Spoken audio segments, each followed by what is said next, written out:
मंजू नालो राजा काशीष पंकज भाई है। आऊं फर्स्ट में पढ़ने आऊं क्या सिंधी कविता बुधाई बुधाई सठ थे कढ़ाई कमेंट पढ़ाई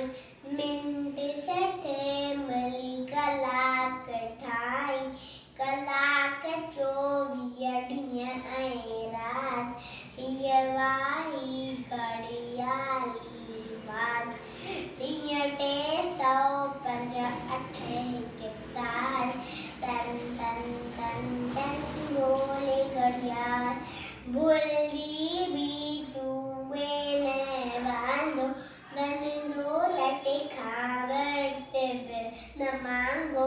आहे कीमती हर एक पल इल्म सीखी करे उम्र सफल इल्म बिना जीवन जंजाल टन टन टन टन बोले घड़ियाल जो न जायो वक्त विनाई ऊंचो दर्जो सोई पाए तू